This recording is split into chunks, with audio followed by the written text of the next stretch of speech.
Bonsoir à tous et bienvenue sur Monaco Info. Je suis ravi d'être en votre compagnie. Dans ce journal aujourd'hui, un coup de projecteur sur la nouvelle exposition du NMNM à la Villa Saubert. Son nom, Marginalia, elle est consacrée à l'univers de la bande dessinée. Cette exposition, à découvrir jusqu'au début septembre, a été construite autour de prêts venant de collections publiques et privées. Nous vous présenterons l'entreprise Monaco Foundry, spécialisée dans l'aide au développement de start-up. Son fondateur, Patrice Marquet, reviendra sur la période plutôt propice au changement, notamment dans les nouvelles technologies, avec comme leitmotiv se réinventer. Je ne vais pas vous l'apprendre, nous avons changé d'heure ce week-end. Nous vous avons demandé ce que vous en pensiez, est-ce que ça change pour vous? Et à ce propos, nous recevrons un spécialiste de l'espace-temps, Arnaud Landragin, chercheur au CNRS. Il nous rappellera l'origine du changement d'heure et ses conséquences. Mais avant cela, comme je vous l'ai dit dans les titres, direction la Villa Saubert, pour découvrir l'exposition Marginalia dans le secret des collections de bandes dessinées. Ces œuvres graphiques ont été soumises au regard critique des commissaires de l'exposition, grâce à des interventions mêlant texte et images. Un reportage de Vanessa Dessy sur des images d'Alexandra Marangoni. Construite autour de prêts inédits, issus de collections publiques et privées, l'exposition Marginalia est l'occasion de repenser le rapport de la bande dessinée. Des œuvres de plus de 90 artistes parmi les plus grands noms du 9e art sont à découvrir entre les murs de la Villa Saubert.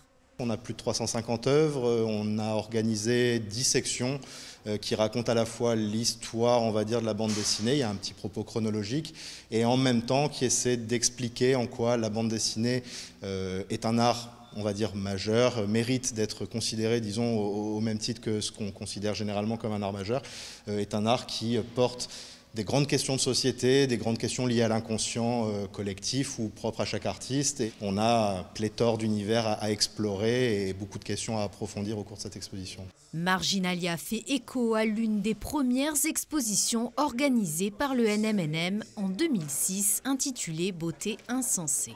Mais c'était pas moi, mais c'est ça qui est bien, si vous voulez. Quand vous reprenez un lieu, vous avez une histoire qui a déjà existé. C'est-à-dire que si vous voulez, c'est la suite logique de ce qu'on a fait. Et puis, de pouvoir terminer par ça, je terminais mon texte là-dessus, est clair, l'art contemporain. C'est ce qu'on disait de la BD, c'est l'art contemporain. Eh bien si, c'est content pour tout. Marginalia est à découvrir jusqu'au 5 septembre prochain à la Villa Saubert. Le rendez-vous est pris. Et pour refermer cette page NMNM, sachez, et vous le voyez sur ces images, que le prince Albert II et son Altesse royale, la princesse de Hanovre, ont visité cette exposition, accompagnée par Marie-Claude Beau, la directrice du nouveau musée national de Monaco, qui prend sa retraite ce jeudi. Nous vous en avons déjà parlé dans une précédente édition. Place à notre invité. Alors, je ne sais pas s'il aime les BD, en revanche, il a une passion pour les start-up. L'ancien directeur de Monaco Tech a monté sa société au tout début de l'année 2020. Fabrice Marquet, bonsoir. Bonsoir Fabien. On fait le point depuis plusieurs jours sur ces 1 an de crise et nous voulions avoir le témoignage d'une entreprise monégasque. Pour débuter et que l'on comprenne bien en quelques mots et le plus simplement possible, qu'est-ce que Monaco Foundry ? Monaco Foundry, en quelques mots, on est parti du constat qu'il y avait encore une place dans le marché comme on accompagne des startups, avec d'un côté des investisseurs qui apportent du carburant mais qui n'ont pas forcément le temps de s'impliquer auprès des projets pour en assurer le succès, et des structures d'incubation et accélération traditionnelles qui apportent des bureaux, qui apportent de l'aide administrative, quelquefois des programmes un peu théoriques mais qui aident ces entrepreneurs à se structurer. Mais il manquait la brique d'accélération qui leur permet vraiment de passer à l'étape d'après, vraiment d'avoir une équipe d'opérationnels, une sorte de commando d'élite qui les aide à construire et à faire grandir leur business, notamment à l'international. Et donc vous avez créé Monaco Foundry en janvier 2020, à l'aube de la crise sanitaire mondiale, hein, on est d'accord? C'est ça, Fabien. Et comment avez-vous traversé la crise? Plutôt bien, parce qu'en fait, le monde de l'innovation n'a jamais été aussi actif qu'aujourd'hui, car les entrepreneurs sont avant tout des gens qui transforment des problèmes en opportunités, et du coup, il n'y a jamais eu autant d'opportunités à saisir qu'aujourd'hui. Et c'est vrai qu'on a vu, nous aussi, que notre idée, c'était tout de suite de partir vers quelque chose de très dématérialisé. Notre équipe est tout de suite a été internationale. Nous travaillons avec des sociétés partout dans le monde, et dont une bonne partie aussi à Monaco. Et finalement, ce choix s'est révélé payant, parce que finalement, aujourd'hui, nous, dans notre activité de construction, on n'a pas été ralenti, ou bien au contraire, parce que les gens ont plus ou moins été forcés d'adopter notre mode de fonctionnement, et que les gens étaient beaucoup plus disponibles pour faire des visioconférences, on va dire, cette dernière année. Et pour revenir donc sur votre mode de fonctionnement, que l'on comprenne bien, vous êtes un incubateur, un accélérateur de start-up, un consultant. Vous prenez aussi des risques avec les entreprises que vous allez aider? C'est ça, en fait. On cherche toujours le bon mot pour nous définir, pour être complètement honnête, parce qu'en fait, c'est souvent complexe. On proposer de quelque chose de complètement différent. C'est-à-dire qu'on fait plus ou moins de l'accélération, mais notre modèle est très différent des accélérateurs traditionnels. Notre modèle, il est basé uniquement sur comment on pouvait réunir une équipe de gens de classe mondiale, d'anciens conseillers de présidents américains, des gens qui ont, dirigé des sociétés du Fortune 500, des gens qui ont dirigé des hôpitaux ou des écoles de médecine aux États-Unis. Comment on pouvait trouver un modèle qui permette de donner accès à des sociétés en phase d'amorçage à du temps de cette personne, à ces personnes de haut niveau. Voilà. C'est pour ça qu'en fait notre modèle, c'est qu'on devient un associé supplémentaire, un associé cofondateur, où en fait on ne va pas apporter du capital, on ne va pas apporter juste du conseil superficiel, on va vraiment se retrousser les manches et faire le travail de manière quotidienne avec les fondateurs pour les aider, encore une fois, sur tous les aspects stratégiques et opérationnels de la construction d'une entreprise. Le plus grand luxe qu'on a, nous, dans notre équipe et avec les fondateurs, c'est vraiment de se dire que tous les jours, on travaille avec des gens qu'on a choisis et parce qu'on partage entièrement les valeurs et qu'on sait, on est complètement aligné sur où on veut aller et comment on veut y aller. Vous travaillez avec 13 entreprises, c'est ça, 13 startups? Aujourd'hui, c'est ça, le compte officiel est de 13. L'idée, c'est pas de faire de la boulimie, de ne pas en avoir non plus beaucoup, parce qu'on est quand même aujourd'hui 10 associés dans notre société. Donc on a 10 personnes qui sont capables de travailler avec ces 13 sociétés de manière quotidienne. Mais l'idée aujourd'hui, c'est ça, c'est qu'on a beaucoup de sociétés qui sont dans la santé, dans le monde du sport, on trouve aussi, mais en fait, on a des sociétés dans la réalité virtuelle, des sociétés dans le monde du vin. Nous, ce qui nous intéresse, c'est pas de trouver des clients, c'est de trouver des gens avec qui on fait des partenariats, on s'associe, avec qui il y a un sens de travailler ensemble. Voilà, nous, c'est vraiment. Et ce sont des entreprises de Monaco ou elles viennent d'ailleurs? Partout aujourd'hui, on est actionnaire dans des sociétés qui vont de la Lettonie au Mexique, en passant par les États-Unis, en passant par l'Angleterre, l'Italie, la Suisse. On a créé 2 sociétés à Monaco, une en fin d'année dernière, une cette année. On vient d'en signer une 3e et voilà, on a aussi envie d'accroître notre empreinte locale, bien entendu.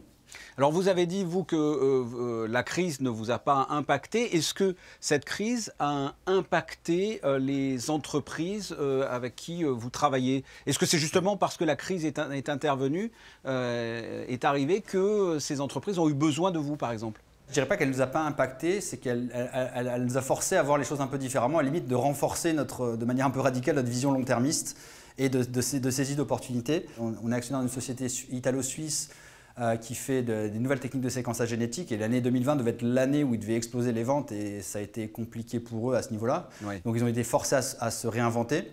Et du coup, ils ont saisi l'opportunité d'aller sur le terrain du Covid, d'aller voir sur de l'analyse de marqueurs génétiques, et on était capable de prédire la réaction des gens au virus, si on était susceptible d'être plutôt asymptomatique ou plutôt de développer une forme grave. Et pareil sur la réaction au vaccin. Voilà. Donc ils ont réussi justement même si effectivement il y a eu un moment où ça a été un peu compliqué pour eux, notamment au niveau financier. Ils ont réussi à se réinventer en fait. Exactement. En fait, je pense que c'est pour moi la plus grande leçon que cette crise sanitaire nous a appris, c'est que finalement plus personne ne pouvait aujourd'hui se reposer sur ses lauriers, qu'il fallait constamment se remettre en question et justement, et en fait, en se remettant en question, il y a énormément d'opportunités à saisir et le futur est plutôt radieux. Bien écoutez, Fabrice Marquet, merci d'avoir répondu à mes questions. Merci beaucoup Fabien. Il a été réinstauré dans les années 70 après le choc pétrolier afin de réduire les dépenses énergétiques. Le changement d'heure a eu lieu ce week-end. Nous sommes tous passés à l'heure d'été dans la nuit de samedi à dimanche. On connaît cette phrase par cœur depuis toutes ces années. À 2 h du matin, il sera en fait 3 h. Puis après, on fait son petit calcul. On se pose toujours la question, est-ce qu'on avance, est-ce qu'on recule? Personnellement, je ne sais jamais, peu importe. En revanche, qu'est-ce que ça change pour vous? Qu'avez-vous constaté? Sommeil perturbé ou autre? Êtes-vous pour ou contre cette modification horaire? Sandrine Nègre est partie à votre rencontre. Ça ne m'a pas du tout impacté. Bon, je suis retraité, donc j'ai le temps de m'adapter par rapport à l'heure qui change. C'est beaucoup plus agréable le soir et puis bon, je pense que c'est bénéfique. Pas du tout. Non, pas du tout. Ça m'a rien changé. Non, pas du tout. La vie continue, il fait beau, voilà. Il fait jour un peu plus tard? Il fait jour un peu plus tard, oui. C'est pour ça qu'on en profite aussi. Au contraire, on a le jour plus tard. C'est très, très bien. Non, c'est bien, c'est bien. Très bien. On est bien content. Je préfère cette heure-ci, voilà. Ce système-là plutôt que le précédent, voilà. Il fait jour plus tard? Tout à fait, c'est mieux, voilà. On profite mieux malgré le confinement. Le problème, c'est qu'on perd 1 heure de sommeil ou on a une sommeil de trop. Et le problème, c'est que c'est fatigant. Ça fatigue, il faut une semaine, 10 jours avant de pouvoir réussir à reprendre le cycle. Donc il faudrait que ça s'arrête. Et puis ça n'a aucune, à l'heure actuelle, entre les économies d'énergie et tout ce qui a été fabriqué justement pour pouvoir éviter cette perte d'énergie, le changement d'heure, je pense que ça ne s'impose plus. Je voudrais dire que c'est quand même ridicule. Enfin, je pense qu'on devrait changer un peu ce système. À l'époque, c'était l'époque du pétrole. Les années 70, donc pour économiser de la lumière, tout ça. On se dit, tiens, on se lève plus tôt, il fait jour plus tôt ou tard le soir. Voilà, c'est tout. Mais maintenant, il faudrait changer, je pense. Voilà, il y a du pour et du contre. Restons dans cette thématique avec notre invité Arnaud Landragin. Bonsoir. Bonsoir Fabien.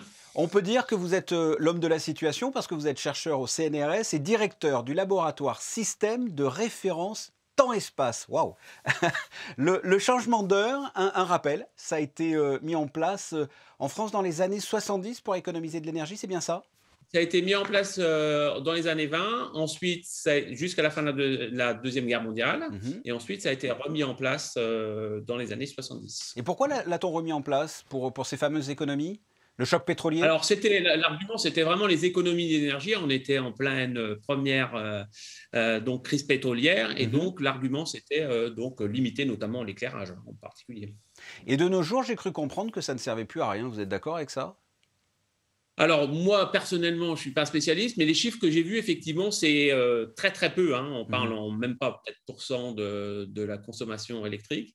Et je pense qu'effectivement, les rythmes de vie modernes sont très, très, très différents. Et la partie éclairage est vraiment une partie très faible. Concrètement, en quoi le changement d'heure influe sur l'individu, sur son métabolisme ?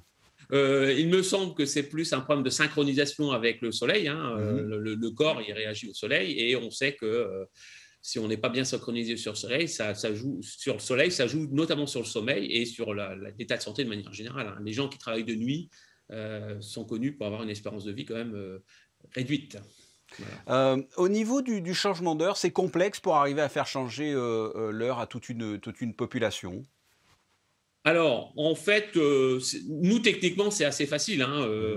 Ça se programme hein, maintenant avec l'informatique. Ça se programme assez facilement. Il y a quand même… le souci principal, hein, c'est de synchroniser tous les pays entre eux, hein, parce qu'il y a quand même beaucoup de choses qui dépendent de l'heure vraiment qu'on utilise, hein, notamment les transports. Hein. C'est pour ça que, d'ailleurs, en Europe, normalement, le changement d'heure, même si tout le monde n'a pas le même fuseau, tout le monde est synchronisé en même temps pour éviter qu'il y ait des problèmes, en fait, au moment du changement. Là, derrière vous, vous m'avez dit que vous avez mis un fonds pour l'entretien. Expliquez-moi un petit peu ce que c'est. Alors, c'est ce qu'on appelle, nous, la salle du temps. Donc, c'est là où toutes les informations de nos horloges atomiques, mais aussi de nos comparaisons avec le reste du monde pour être sûr qu'on ait la même heure, hein, convergent et où on réalise, en fait, le temps légal, l'heure légale pour la France. Hein. Voilà. Donc là, c'est un fonds un peu particulier puisque la photo a été prise pour un reportage. Est-ce que l'on peut parler du vieux débat il faut que l'on arrête de changer les horaires d'été, d'hiver. Est-ce que vous savez si ça va se faire? Et si ça se fait, quel créneau on va garder? Alors, moi, je pense que ça va se faire puisque l'Union européenne, elle a décidé que ça devait s'arrêter. La difficulté maintenant, c'est de le mettre en place parce que l'Union européenne décide du changement d'heure ou pas. Il y a changement d'heure ou pas, mais c'est les pays qui décident du fuseau horaire.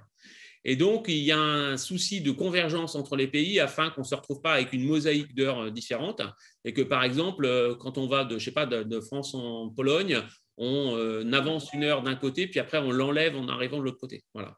Donc ça, cette phase de convergence, elle n'a pas été vraiment avancée. Et il faut avouer que, comme ça dépend notamment de la commission transport à l'Union européenne, entre le Brexit et le Covid, ils ont eu des urgences à gérer. Ouais. Mais je pense qu'il y a une vraie volonté européenne des populations, on va dire. Voilà. Et on devrait garder quel faisceau, quel créneau? Alors là, on n'est pas tous d'accord. Déjà, en France… on l'a entendu dans le micro-trottoir d'avant, d'ailleurs. Voilà, il y a eu un sondage qui donne un léger avantage à l'heure d'été. Voilà. Ça veut pas dire, c'est un sondage qui a été réalisé sur Internet. Le gouvernement peut décider autrement. Et il y a quand même une différence entre les gens qui habitent à Strasbourg, on va dire pour simplifier, et à Brest de l'autre côté, vu qu'il y a déjà une heure d'écart. Et effectivement, ceux de l'Est ont tendance à préférer l'heure d'été. et ceux de l'Ouest ont tendance à préférer l'heure d'hiver. Et qu'en pensez-vous personnellement? Qu'est-ce qu'il vous faudrait Alors faire? pour moi, c'est conventionnel. En fait, on pourrait décaler de 10 heures, ça ne me dérange pas. Ce qu'il faut, c'est que je pense que le plus important, c'est qu'ensuite on calme notre mode de vie pour que ça soit réaliste. Et moi, je ne vois pas de souci où on peut utiliser la même heure, mais honnêtement, les gens qui travaillent à Strasbourg peuvent commencer à travailler un peu plus tôt le matin que ceux qui vont à Brest. Moi, je préfère l'heure d'été, mais c'est à titre complètement personnel. Je n'ai pas d'avis professionnel là-dessus. Arnaud Landragin, merci d'avoir répondu à mes questions. Merci. On passe au reste de l'actualité en bref et c'est avec vous, Christine Datomel. À quelques jours des fêtes pascales, quel est le programme? Oui Fabien, les célébrations de Pâques seront nombreuses en principauté. Un office des ténèbres sera donné ce jeudi à 9 h à la cathédrale.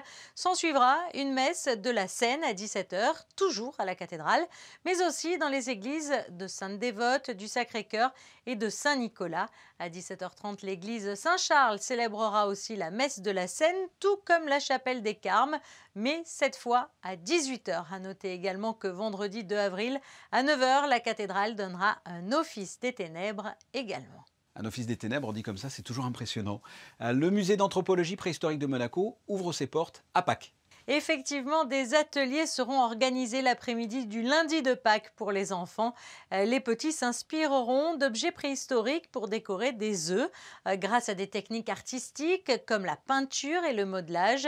Des ateliers ouverts dès l'âge de 5 ans et ce jusqu'à 12 ans et sur réservation en appelant le 98 98 80 06. Dans le cadre du Printemps des Arts, l'Auditorium Régnier 3 accueille un concert inédit, Christinda, ce week-end. Oui Fabien, l'école de Vienne et Création présente un assemblage étonnant de 3 concertos, une œuvre réalisée par 3 compositeurs reconnus dans le monde musical. Alban Berg, Arnold Schoenberg et Gérard Pesson s'inspireront de l'existant pour créer sans cesse du neuf dans ce concert inédit samedi à 15 h à l'Auditorium Régnier 3. À musique toujours, et la sortie d'un album monaco-monégasque. Oui, la sortie de Rhapsody est prévue pour vendredi. Fabien, les musiciens du Prince se sont joints à l'Opéra de Monte-Carlo pour cet album de la mezzo-soprano Vardouhi Abrahamian. La direction musicale a été confiée au maestro Gianluca Capuano, chef principal des musiciens du Prince, un enregistrement qui rend hommage à la cantatrice, pianiste et compositrice Pauline Viardot, née à Paris il y a 200 ans de cela cette année. Et à 50 jours du Grand Prix, l'affiche officielle vient d'être dévoilée. Et oui, en même temps que je vous parle, vous pouvez découvrir l'affiche officielle du prochain Grand Prix de Monaco. Une affiche dans les tons de rouge et qui met en scène une Formule 1 dans une partie mythique du circuit, le fameux tunnel Louis II, plus communément surnommé le tunnel du Loves. Le message est clair, back in town, retour en ville pour cette 78e édition du Grand Prix de Monaco. Et quel temps fera-t-il, Christinda, ce jeudi 1er avril ? Eh bien, ce n'est pas une blague, Fabien, il fera beau. Le ciel sera assez limpide jeudi, malgré la présence de quelques passages nuageux en cours de journée. Du côté du thermomètre, il fera 14 degrés le matin et 21 l'après-midi. Le soleil se lèvera à 7 h 09 et se couchera à 19 h 58. Jeudi 1er avril, nous fêterons les Hugues. Merci Christinda. C'est une tradition depuis quelque temps maintenant. Nous concluons toujours ce journal avec les photos de la rédaction, aujourd'hui consacrées au bus de la CAM. Et sachez que nous recevrons demain à ce propos son directeur, Roland Dorechniewski. Il reviendra sur le fonctionnement de la compagnie des autobus de Monaco au cœur de la crise sanitaire. Ce journal est terminé. Merci de votre fidélité. Je vous propose de retrouver Émilie Rousseau à la présentation du journal de jeudi 19 h. À très bientôt. Au revoir.